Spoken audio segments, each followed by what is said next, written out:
today, another twist, yet another, in that emotional roller coaster for two families in Toronto. The parents of baby Kaylee said goodbye to their little daughter yesterday, certain she would die when she was taken off a respirator. She didn't. She made it through the night, breathing on her own, and that leaves another baby's parents uncertain about their own daughter's future. Neil Coxell is at the Hospital for Sick Children, live with this hour's latest developments. Neil?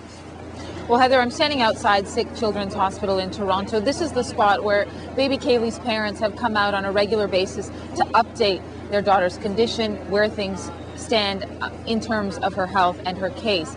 We're waiting to see if they'll come out after this unbelievable turn of events in this case. You mentioned they were prepared to say goodbye to their daughter last night in the operating room with her as they removed the breathing tube, took her off the respirator that she needed, and prepared to give her heart to another child sitting in that same operating room. Well, baby Kaylee really defied everyone's expectations.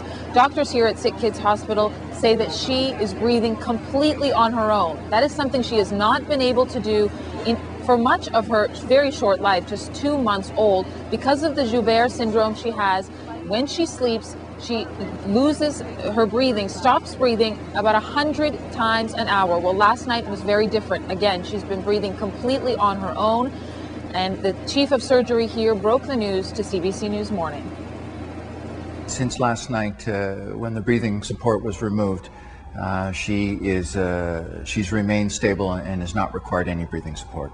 Certainly at this point, she is not a candidate for a donation, and that was the basis on which we didn't proceed last night, and that's where we are this morning. So she is not a candidate for transplantation.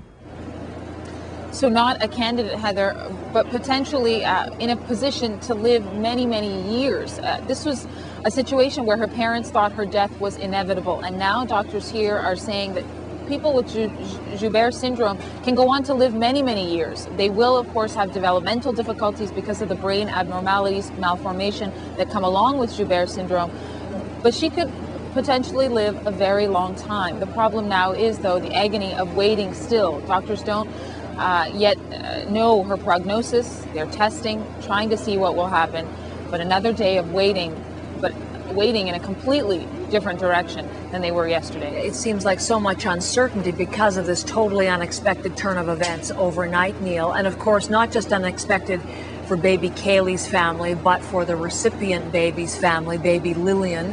What does it mean for them as they go through this roller coaster as well? Well, baby Lillian's family made a really difficult decision to go ahead with a very difficult and potentially dangerous transplant. Now they're back at the top, we believe, of the waiting list for a heart for baby Lillian. She has very serious heart problems.